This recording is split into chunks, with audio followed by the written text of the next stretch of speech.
Hey everyone, this is Anna Drake Warshaw. I'm with the University Innovation Alliance. As you may know, we've been having a series of conversations with amazing students who have been learning online for a little while and have a lot of really good advice for students who are navigating this transition and starting online for the first time. So I'm here today with Sanda St. She is from the the University of Central Florida.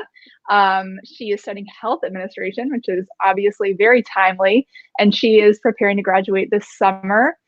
She's originally from Haiti, and she's currently based in South Florida, which I am too, so she's a neighbor. So, Sanda, thank you so much for being with us. And why don't you tell us just a little bit more about you and how you started out learning online? Hello, good afternoon, and thank you for having me. As you already said, my name is Sanda. I was born and raised in Haiti. I moved into USA when I was 17. So I've been here for 9 years. So do the math, you know my age now. um, what was the question again? I got distracted with That's the. okay. Tell me a little bit more about how you got started learning online.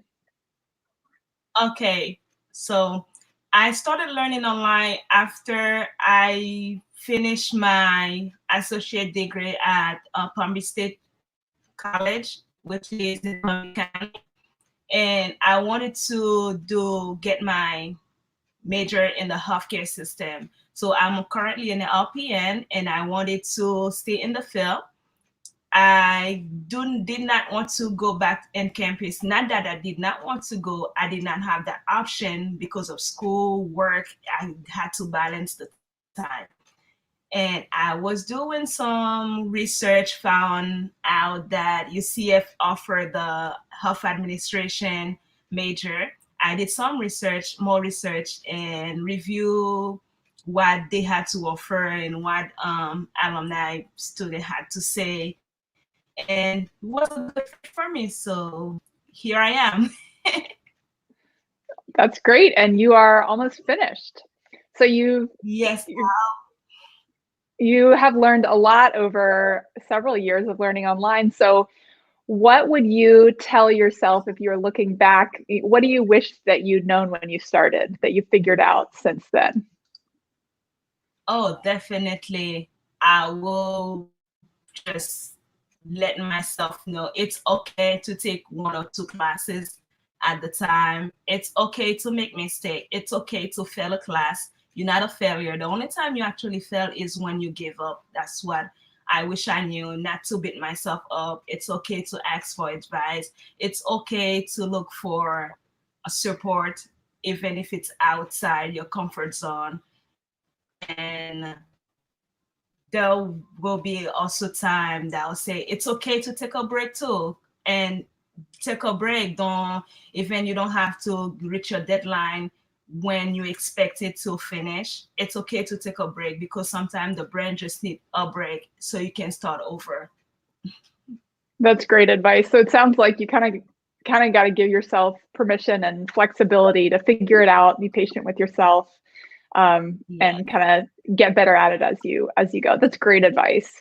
So, Yes. what about learning to manage your time as an online learner? You did your associates in person, right? And then started learning online as you pursued your bachelor's. So, how did you figure out how to structure your time when suddenly you had a lot more flexibility?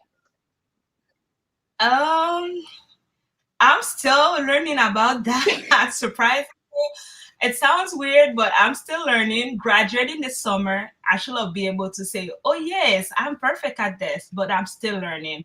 There are times I procrastinate.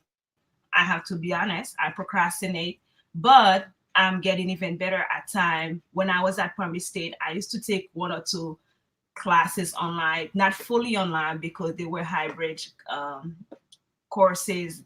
So these were my little experience that pushed me to believe that okay, I'm capable of doing a fully online major. And one thing I learned to do during my journey as an online student is just time management. Time management is a big plus. It's just like a must. You have to have like a calendar to yourself. It doesn't matter if you say, okay, I'm home. if you have to do your homework at midnight, this is the best time for you to do it at midnight. Just have a daily schedule. I'm going to wake up at this time. I'm going to do that at that time. And by this time, I should be done. Give yourself a break. And at that time, I have to take a break just to give myself some praise and credit for what I have accomplished so far. And until like this is just plan your time ahead of just plan your day ahead of time, not to say wake up and say what am I going to do today? Oh, I know I have this to do. I know, where do I start? If you do that, the day is gonna pass by. You won't do anything. That happened to me, where I have so many homework to do, and it's like 7 p.m. I have not done not one of them. So you have to start out with a plan for your day. Just plan your day ahead of time. Just make sure you have a plan. That's good advice, even if you're not an online student. It's good advice for any person, probably. Thank you. So, what about what's been difficult as an online learner, and maybe what do you appreciate about being an online learner? Some of the benefits and the challenges. I'll start with the benefit first. The benefits is to be able to do things at my own pace. For example, I do my homeworks around 1 a.m., 2 a.m. in the morning. That's my best time. I cannot wake up at 5. I can't do that. I can be up until 5 homework, but waking up at 5 saying I'm going to work on something, no, I can't do that. Just have my own pace and be able to work at my own pace. That's just a big thing for me. The challenge is not having that face-to-face experience.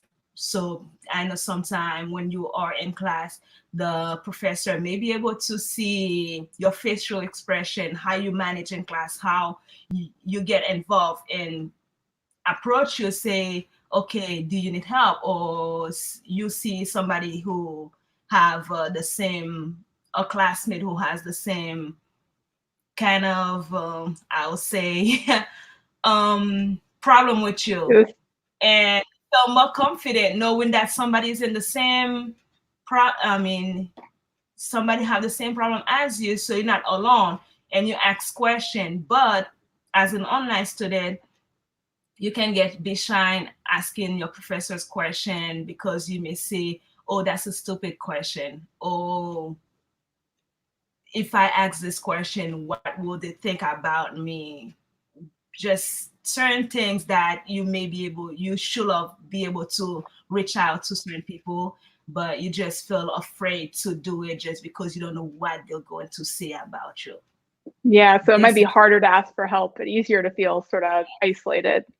Yeah, that's a really good point. So definitely benefits, but also some challenges. So what about, obviously, you figured this out pretty well and you've been doing it for a little while, but what have you heard? I know you're on the online student advisory board at UCF, and what have you heard from your peers and friends who are at UCF or at other institutions, and they're going through this crazy experience having to transition to learning online? What kind of challenges and experiences are you hearing from them? Two of the main common challenges I have heard is I do not know where to start. I don't know what to do with all the time I have, and I have so much to do, which is what I had referred to earlier. And the second thing is I have no help. I have kids at home, and people think I have that much time, but the kids are around me. They're not in school. How do I get them to stay focused at the same time for me to be able to do my work? So these are the two main common problem I have heard from my peers. Yeah, And those are real. Yes, Yeah. they don't have the time, the support, and yes. So what do you tell them? What kind of tips are you giving those friends and peers? For the time part, it's I always said the same thing that I had said earlier is plan your day ahead of time. Just don't wake up and try to figure out what you're going to do. Plan your day ahead of time. Okay, I'm going to do this from this time to that time, and I'm going to take a break at this time, and I have to go back to my work at this time. Just be a professional person. Wake up and take a fresh shower and just start your day fresh, ready to go. Don't start it lazy, because once you start it lazy, it's just going to be a lazy day. That happened to me. Everything I'm saying is just from past experience. That happened to me. And if you just go ahead and do it, say, I want to have you already plan your day, and you say, okay, I'm going to do this. Not that it's going to really happen all the time. Most of the time, it's going to go as planned. But sometimes what's going to end up happening is you get distracted or something happen, inconvenience happen, and you have to You have to go. adapt. Yes, but for you to be able to do that, what I usually do myself is to get me motivated, especially if I'm reading a book. I don't like reading. I love math, hate reading. So what I do, if I'm reading a book and I have to finish the chapter, I know I love chocolate, so I have a piece of chocolate at the last page that I want to reach, and I said to myself, when I'm finished, when I get to that page, this is my chocolate. I deserve it. Or if it's something like a long assignment that I have to complete, I said to myself, if you finish your assignment at that time, you can watch a video for 30 minutes. So I just give myself a type of motivation, something to motivate me, knowing that when I finish this, I can do that. Just restrict yourself and be your own personal manager. That's impressive self-restraint. I think I might eat the chocolate. Yeah, those the are second thing, good tips. Yes, yeah, they work for me. They actually do work for me. The second thing is, oh, I do not know what to do because I don't have the support. My kids are at home with me. I have my nephew. He's 3 years old. Fortunately, I have my mother, my father, and my auntie and my brother with me. My nephew, I'm basically raising him. So whenever I'm home, he's right there with me. So what I do is when I'm home by myself with him is that I give him something that I know he likes, just so he can give me the time for myself. Just know, your kid's schedule too. What I do is I let him do something he likes at that time. So keep him distracted. That's gonna keep him distracted for a long period of time so I can get time for myself. Or if it's like a baby, their nap time, say, okay, their nap time, I'm going to use it too for my assignment. When they wake up, I should be finished with one assignment. I'll be able to feed them, do this, do that. And just know your personal life personally, and know what you will do on a normal day with your kids. Know their schedule too, for you to be able to run your life. It's not going to go as smooth as you expect, but eventually throughout the days you will get through where you want to get. That's great advice. Those are really good tips. So what about advice for faculty? A lot of faculty are also starting fresh, transitioning their classes online, delivering them in a new format. They'll be doing that in the summer and maybe even in the fall. What advice do you have for them to make their delivery and their communication as easy as possible for students? One thing that's my big pet peeve with them is don't try to make the dashboard, your page fancy. It's not going to take, like, make it user friendly. If you have to have a comment page, make that be. So some professor I have, they have the pages like, I've been looking for the syllabus. I couldn't find it. I don't know where to find it. They're just making the page like so fancy. The first page has this little cartoon, this. And for these students who have not had the experience as an online student, it's going to be really hard on them searching for things, and they'll get discouraged or frustrated just because they spend so much time just looking for one piece of information. Just make one, if they have to sit together and say, okay, this is where all of us need to have our syllabus in that page, and just have a one common page. Everybody have the syllabus in the same page. Once every student open that course, and it's no, every single syllabus is under this um, page, and my modules is under this, my assignments, my grades is under this. Don't make it fancy that where they have to search, it's like a puzzle or maze, they have to look for their way out. No, Right. it's Save not. some time. Yes. That's And yeah. another thing is reaching out to your student. They won't be able, some of them will be shy to reach out to them. For example, I don't like, unless it's like a real emergency, I will not reach out to my professor. I will not do it. I know it's not good. Reaching out to your professors is like to your students, it's just let them know that you're there for them.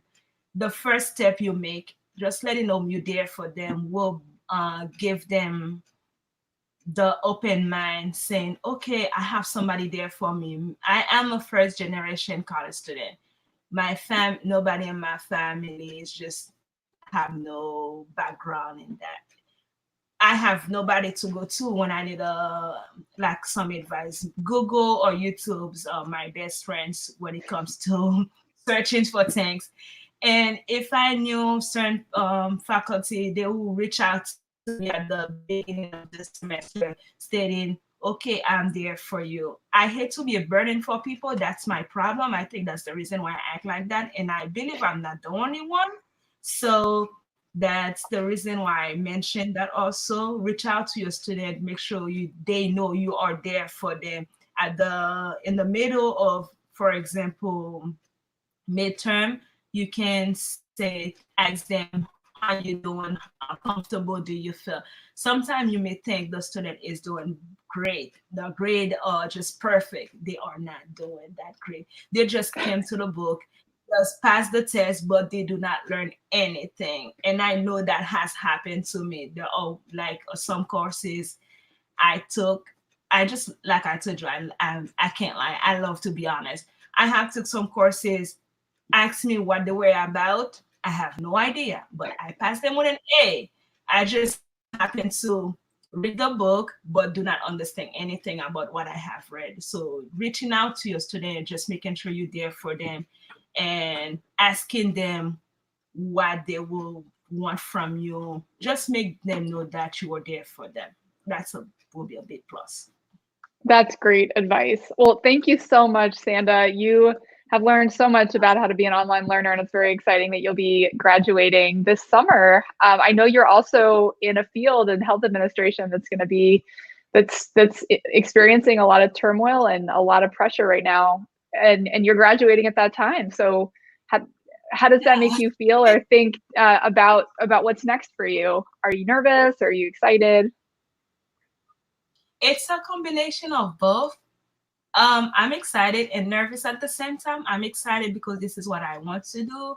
I love making a difference. I want to impact lives, knowing that make a difference.